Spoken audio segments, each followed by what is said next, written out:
Good morning, everybody, and welcome to Dr. Herzog's Implant Center of Miami vlog. So today we have a quite interesting day. We have a few surgeries on the schedule, many surgeries on the schedule, and I would say about 50% of them are actually extraction and bone grafting, and then the other 50% are placing implants. And so I'm hoping to actually teach you in this video a little bit about the extraction and bone graft process and really what it takes to do the extraction and bone graft, and also how long it takes to heal, and when you can place an implant, and then how long that takes to heal. So you can really understand the long-term process of placing an implant or replacing a tooth. And so today I have, for example, one of the first surgeries is extraction of 4 teeth with bone graft, and this is a patient that we already did a periodontal surgery on. So a lot of the teeth were loose, and we went and opened the gums and we cleaned everything out, grafted or planed the bone and smoothed everything out, and then closed the gums up. And he's been doing really great, and also quit smoking, so that helps a lot. And today we're going to remove the teeth that we could not save. And then we're going to also have another patient come in that's going to be receiving, I believe, 4 implants. And so this is already in a healed site, and you can place implants the same day of the extraction, but you'll be seeing this one in a healed site. After the implant surgery, we have another extraction bone graft, and so you'll be able to see in that one exactly how I place the bone graft in the socket and how I cover it with a membrane and place the sutures over it, and I'll explain the process and I'll explain what everything does, and this way you can understand almost as if you were the doctor. We have some Invisalign cases that we're going to be looking at today as well, and I'll show you guys how I use Invisalign not only to align the teeth and give you a beautiful smile, but also to make space for teeth that are missing. Occasionally patients will come to me with a small space and they want to replace a missing tooth. I need to make space in order to place that implant. And so I use Invisalign to do this. I hope you enjoy this video. Please, if you have any questions about when do you need an extraction, or how long does the process take, or if you just really want to give me your thoughts or your questions or comments, go ahead and comment in the section below, and I will get back to you on those comments. This is Dr. Herzog at Implant Center of Miami. I hope you enjoy this video. So the first step to extracting a tooth, after you numb the patient, you walk around and test the anesthesia. Aquí vos tenés dolor? No? And then you use something called a periosteal elevator to loosen the tissue or the gums around the tooth. And this is going to separate the ligament from the tooth. And that's really important so that when the tooth comes out, it doesn't tear the skin or the gums. So I walk all the way around the tooth, and usually I tell the patient that I'm testing the anesthesia, which is something else that this instrument does. And I don't really need it in this case, but then I'll use something called the dental elevator, which goes in between the tooth and the bone, and it pushes the tooth. So I'm not going to use much of that. Keep it all loose. And then you have the dental forceps. Yeah. Yeah. Yo quiero falar con ella. Then you take the dental forceps, and in this case we're going to rotate.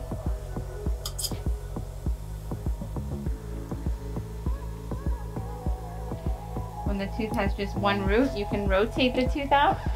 When the tooth has more than one root, then you really don't rotate the tooth. So in that case, you just have to expand the bone. So that's why you'll feel pain. You know, the doctor might be pushing to one side and then pushing to the other side, and what we're doing is we're actually expanding the bone, and so it allows the tooth to come out. So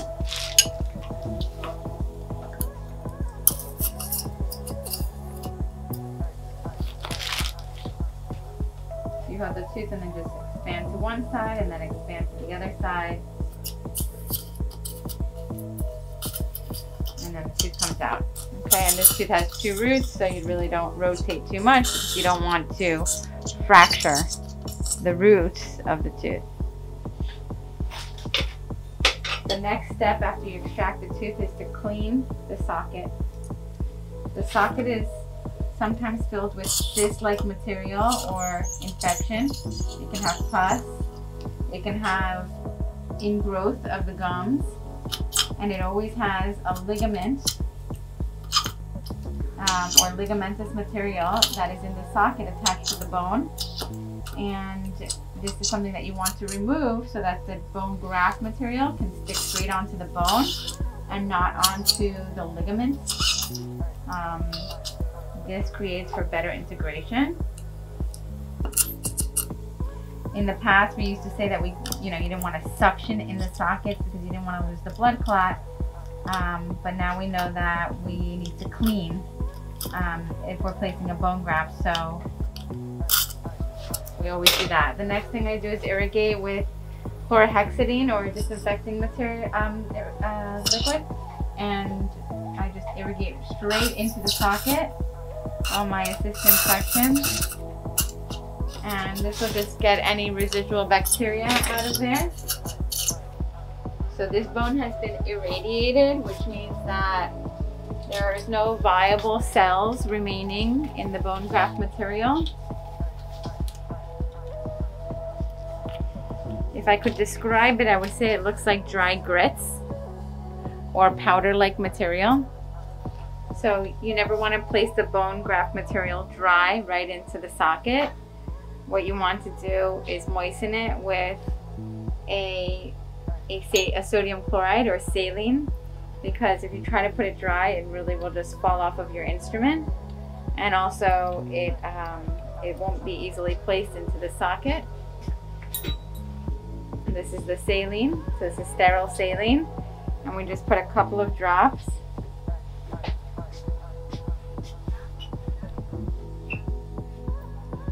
Okay, and then mix it up so it's nice and wet and everything gets moistened.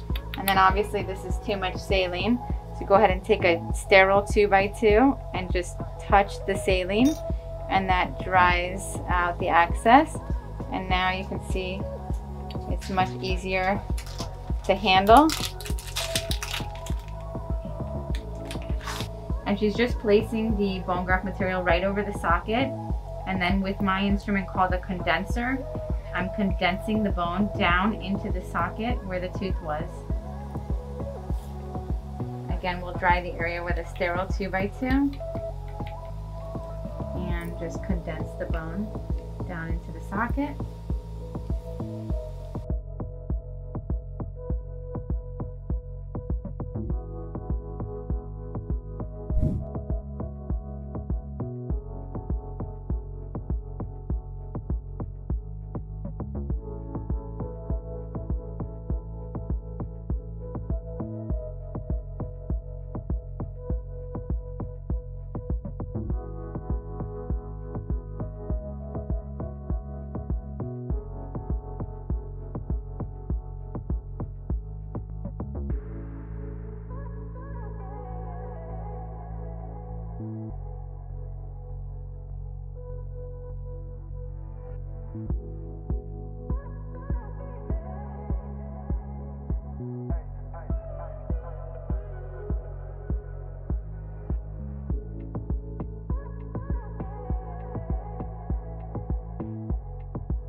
So we're using the periosteal elevator again to loosen up the tissue around the tooth.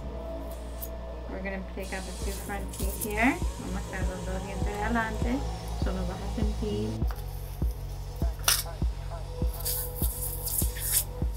You see, these are really short roots.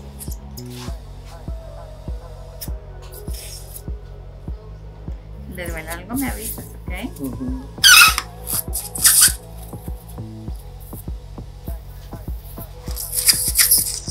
We're taking out both of those teeth now. We're going to curette or clean the area. This is the most important part. This should take the longest. Si sientes dolor, me avisas.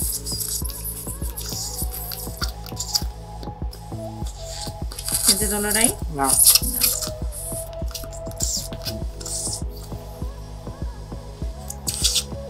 So this one is intact, but this one is not. So I'm going to go ahead and repair the area here. Le voy a hacer un reparo en el que perdiste mucho hueso. Lo voy a reparar. Okay. Entonces vas a sentir que estoy jalando un poquito. What I'm going to do here is because of the defect on the wall here, I need to repair it. See that? There's no bone there. Where in here there's bone. So I'm just going to separate this tissue a little bit here. And I'm going to be placing the implant, so I need to make sure that this is done correctly.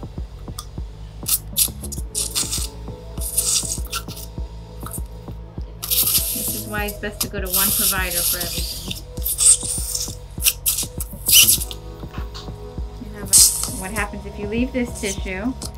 It will get into the bone, and then the bone will stay soft and it will never harden. So it's important to get it all out. Keep it nice and clean. And this is called denuding or degranulating the area.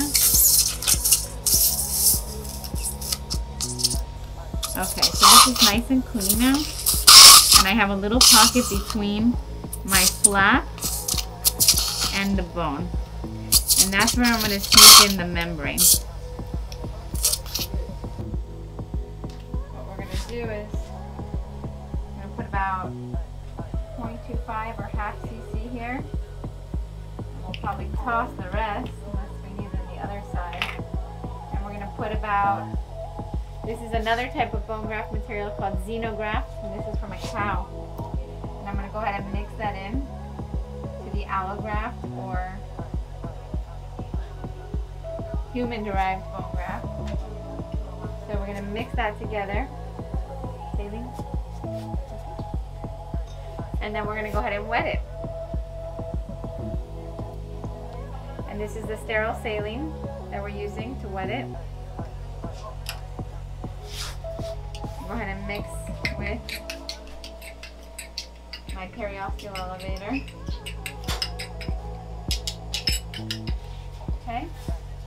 Now I'm going to open up the membrane.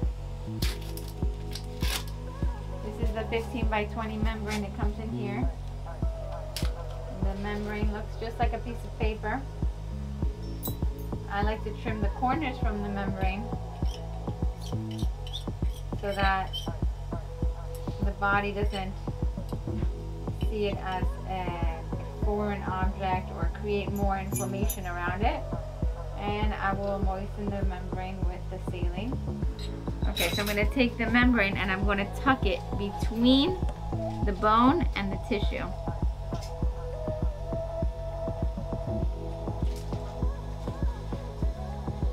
The membrane should be nice and stable like that. Of course, these membranes are difficult to handle, but if you prepare your site properly, they should stay put. Okay, on the other side, we don't need a membrane on that side like we did on this one because we have bone on the front side of the socket, and so the bone will hold this in place.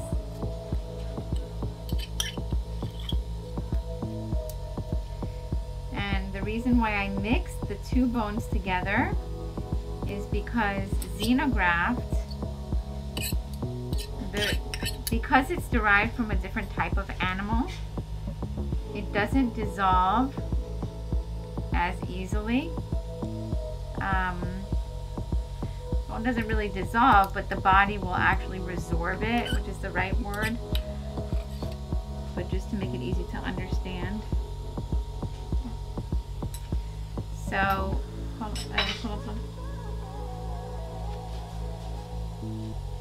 condense the bone in there.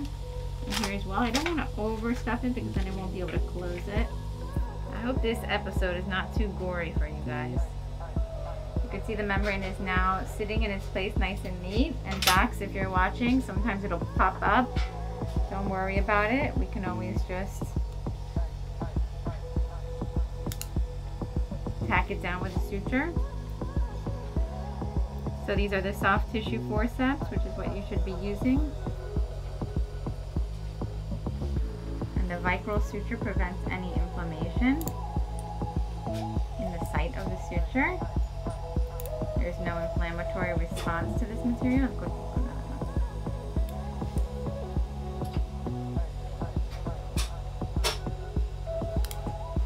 And when you're placing the needle, it's very easy to snag that membrane and pull it all out. So be careful not to do that.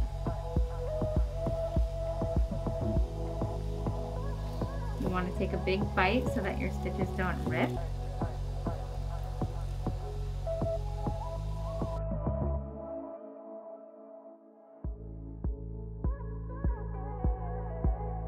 And now this is filled up with bone, nice and hard. Ahora esto está lleno de hueso.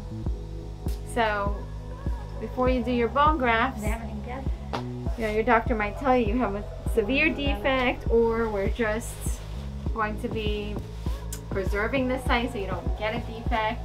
In this case, we had both. We had one where the tooth was so loose and for so long that there was a great defect, and that's why I had to remove the tissue, tuck in the membrane, place a special type of bone graft, and close everything up and close it all the way up. And the other site, right next to it, there was some bone on the outside part that wasn't gone, and so that held up my tissue, and I was able to just place the bone graft inside and put a collagen plug on top, and so that's a much simpler socket preservation technique. So your doctor should be able to do both. Good job.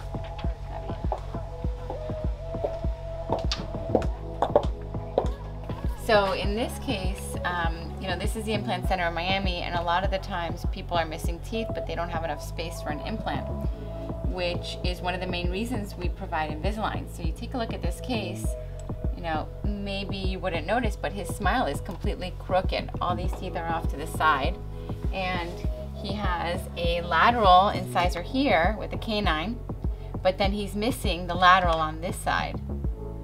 It's just the front tooth and the canine. And so in this case, we go ahead, this is 27 aligners, so still less than a year, and moving everything over to make space for this lateral incisor, giving him now a symmetrical smile. Once we finish up all that, if we want to do some aesthetics to kind of close these spaces and fix the chipped teeth, we will. But just to give you an idea of just how much we can get done, this is before. So the maxilla or the top jaw looks distorted. The patient's teeth look like they're completely over to one side. And then as you wear the aligners, things start to shift and actually expand the jaw until there's room for another tooth, which we will place with an implant.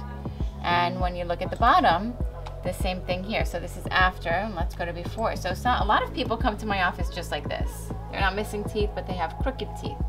And Invisalign can quickly align those teeth so that they're in line. In this patient specifically, we have spaces here, but that will be corrected later on.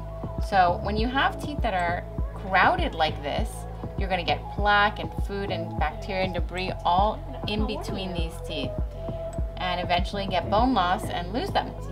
So it's best to correct them. I'll show you that again, the whole case. So we go from crooked to aligned. So with Invisalign, you're going to receive your aligners, and your aligners come in a box like this.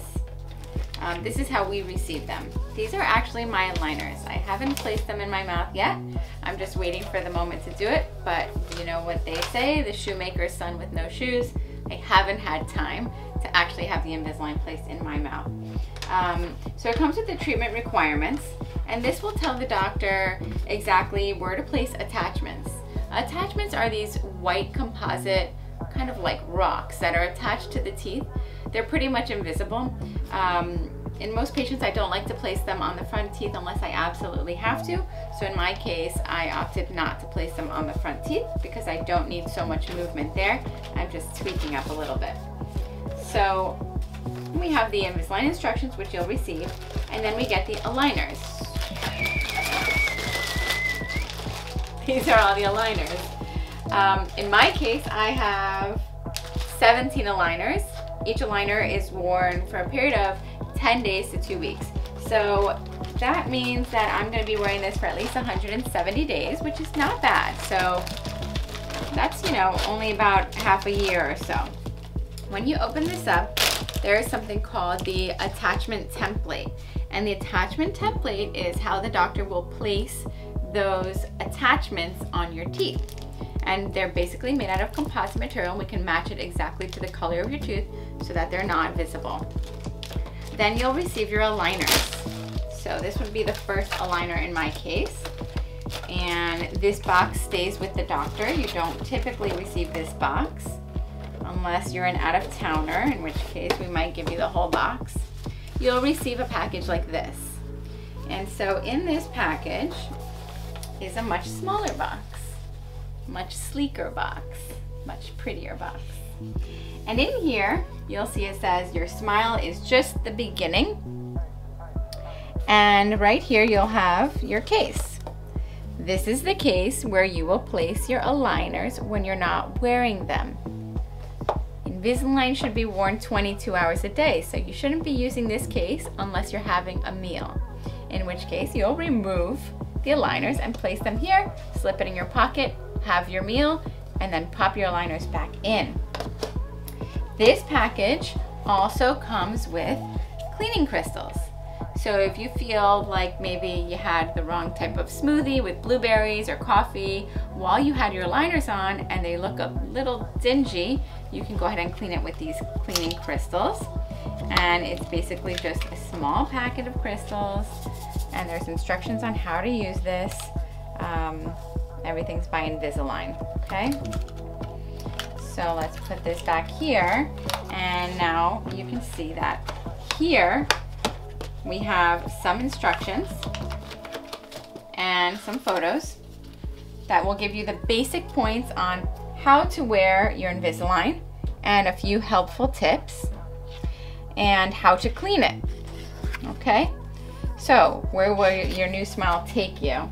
It's basically congratulations and just giving you a few tips. So kind of like the quick start manual when you're building something. And then you have the use and care instructions. So those are hidden under this piece here. So if you receive this box, you want to lift this up just in case you weren't paying attention when you were here. And then underneath, you're going to have the use and care instructions. And so this is really going to give you an idea of how to wear the aligners, when to wear the aligners, how to remove the aligners, how to clean them, some things that you might expect, proper oral hygiene, storing your aligners, you know, simple questions like, can I chew gum with my aligners? The answer is no. You know, can you smoke with the aligners? What happens if an aligner breaks? Everything that you probably have a question for is in this little book, and it comes in several languages. It also talks about speech. Occasionally your speech will change for the first few days when you're wearing your aligner. And so that is the first part. So then you'll wear your aligners for the specific amount of time for your case, okay? And you'll take this little nifty bag home, and inside this bag you'll also receive some of the aligners, okay? Each aligner is numbered. So in this case, we're looking at mine. It says U and L, upper and lower, 1 of 14, 1 of 17. So then there's 2 aligners inside, the top teeth and the bottom teeth. And also on the aligner, it says a U and an L that will tell you which one it is and what number it is. So if you accidentally mix up your aligners, you can go ahead and look at your aligner, and it even says your account number. So if for some reason you're in another state or country and you need to access your Invisalign account, you have your account number. Okay, so very important. And sometimes we will mark the dates on here to when you should change it, and everybody is different. So now we have the aligners, and now for one of the more important things, once you've completed your treatment, you have a choice of retainers. You can either get the traditional Invisalign retainers, which are good for about a year, sometimes up to 2 years, and it comes with one set, a top and a bottom retainer. Or you can get these really great, nifty Vivera retainers. And the Vivera retainers come with 4 sets of retainers. So let me go ahead and open this for you. And these are not my retainers because I haven't started wearing the Invisalign yet. So you can see here, you get 4 sets of retainers. And so what you do in this case is instead of each one is supposed to last for 2 years. So instead of wearing one for 2 years, and maybe this one will get weak and will start to lose its tightness and it becomes elastic, what you do, what the recommendation is you wear each one for 3 months. So 3, 6, 9, 12. So this will be for a year. Then you rotate again, 3, 6, 9, 12, and this should last for a total of 8 years. And it should keep your teeth in better place than if you were to get a traditional aligner that will lose its elasticity, and then maybe your teeth will shift just a bit.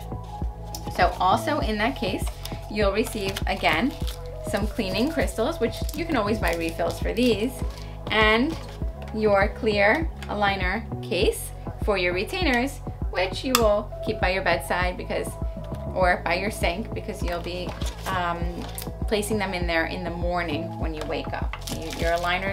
Your retainers are worn at night, okay?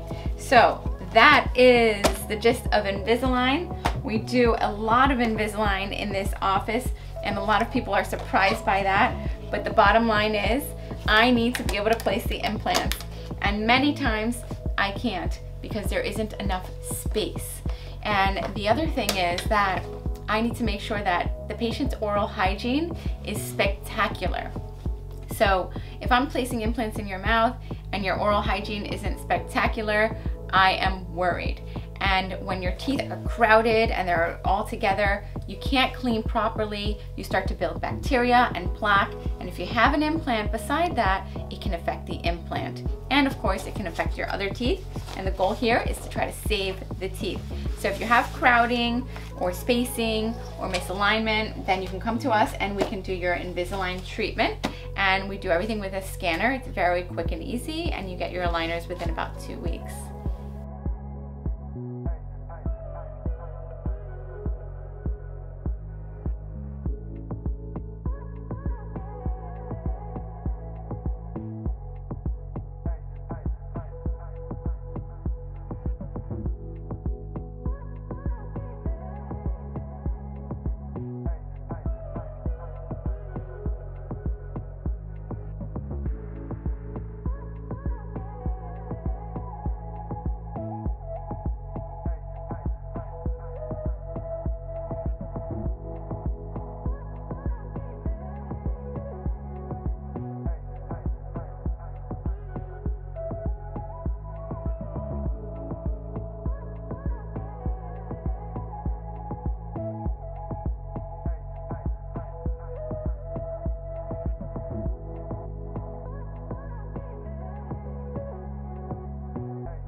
So this is the part where he's placing the attachment. So it's basically like getting a filling, except there's no drilling involved.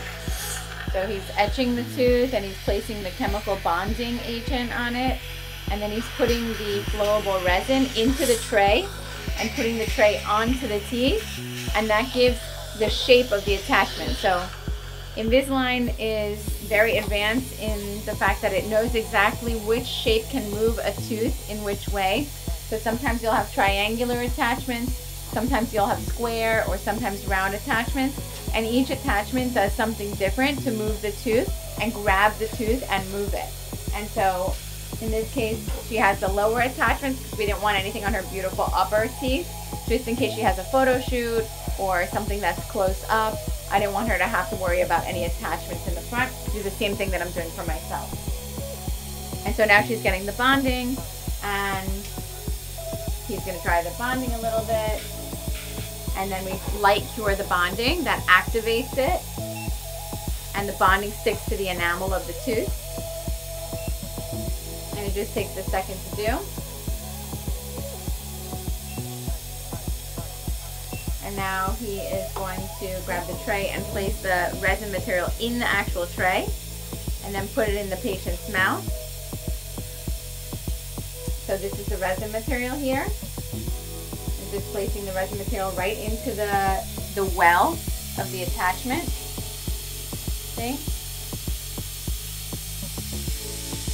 And now he'll place that in the mouth. And that will give it the exact shape. So this is called the attachment template, and this is not an actual aligner. It fits over the teeth just like an aligner, but it allows us to place these attachments onto the patient's mouth and bond them to the teeth. Now, you might ask what happens later with the attachments. They're removed really easily with a stone or a polishing stone, and then we make the teeth nice and smooth again. You don't even know that they were there. So it's harmless to the tooth. It doesn't damage any tooth structure, and they're easily removed.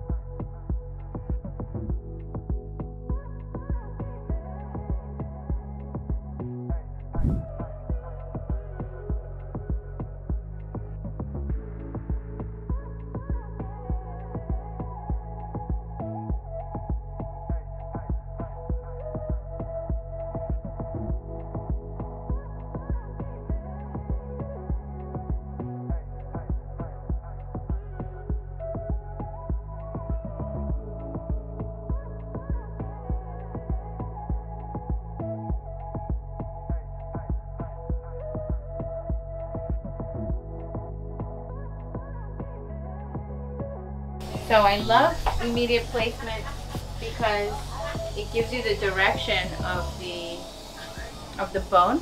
And so, you know, if you're a doctor, you can lean up against the palatal wall, and that's where your pilot drill will go, and that will direct you straight into the bone. So you don't have to worry about perforating on the buccal, because maybe when it healed the buccal became too thin. You have a really nice guide. If you just lay your pilot drill on the buccal and place it in the correct direction, you really can't go wrong. So the technique sensitive part of it is gaining primary stability when you're placing immediate placement. And so you want to be able to get at least 35 Newton centimeter of torque if you're going to load it, if you're going to place an immediate temporary, or at least 20. But you want to have good primary stability when the implant goes in.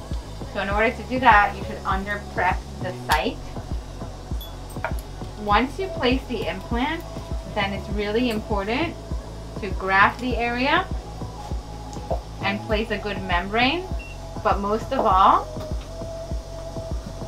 to get primary closure. So that means that you're closing the site and you're not leaving anything open. If you get primary closure, you're going to have a much better result. And the way you do that is by releasing the flap. So now I'm just trimming the membrane. Let me see. So you want to be also careful when you do a graft like this, or an immediate placement, that the bone doesn't have too much of a defect. And if you don't have that primary stability, then you'll have to back it out and graft it and wait for it to heal.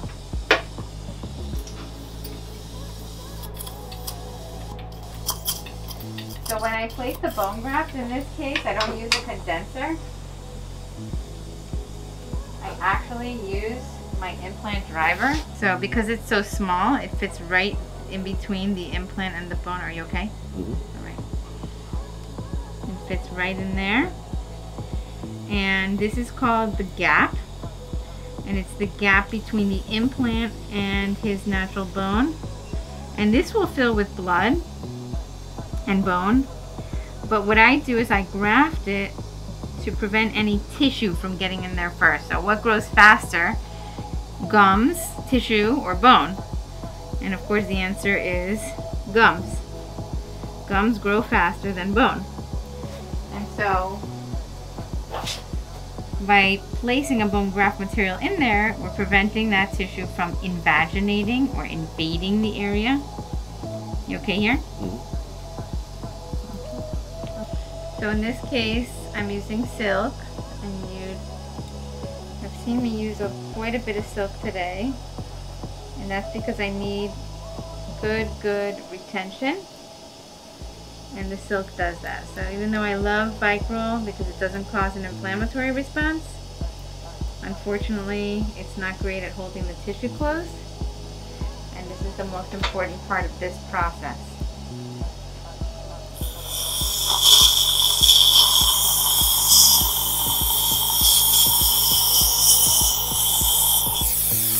You can see I've completely closed this area just with one little stitch, but I'm going to go ahead and put another one in there.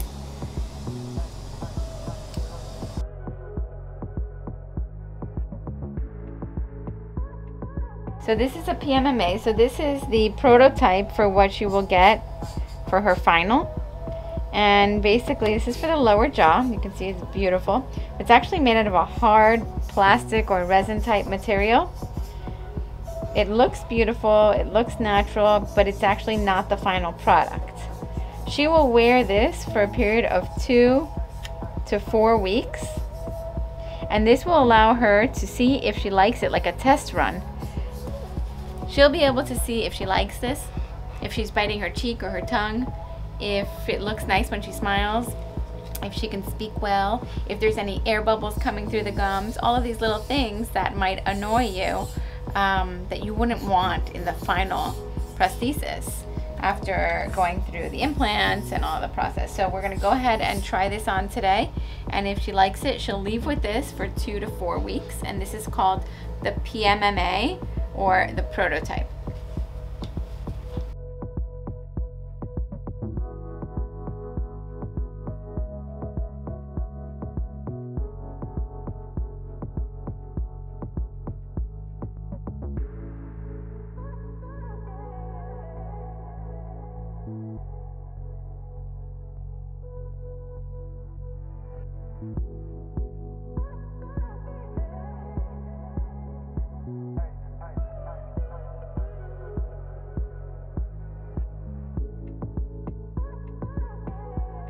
Today we had a fun day. I was, I guess, really excited to speak to you guys today.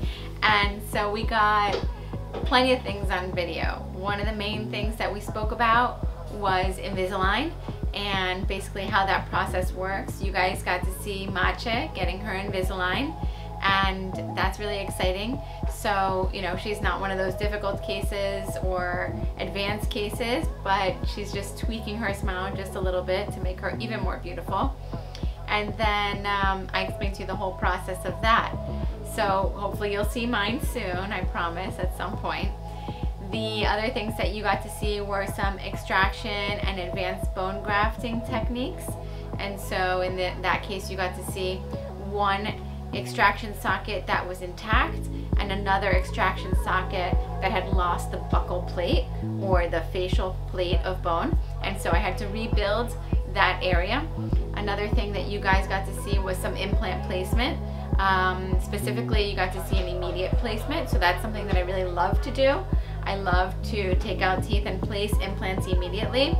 It is like the body doesn't even realize anything happened, like you lost a tooth and you received a new tooth the same day.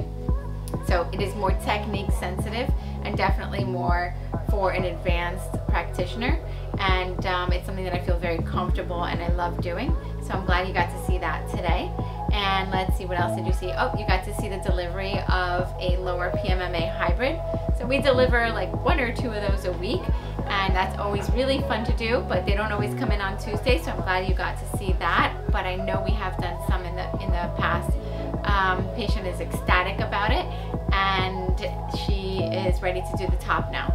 So I think that covers most of it. I hope you had fun. I know I spoke a little bit to my docs, but I'm also talking to all of my patients out there. Please, if you have questions, don't be shy. Comment below and I will get back to you on those comments. You can also see me on Instagram. You can see me on Facebook. You can even now see me on TikTok, which is just crazy. But there's nothing dental on there, so that's just if you want to see me dancing in my kitchen. And that's about it. So have a great day, and don't forget to click the subscribe button. Subscribe, and please like my video and share it with your friends. This is Dr. Herzog, board certified implantologist at Implant Center of Miami, signing out.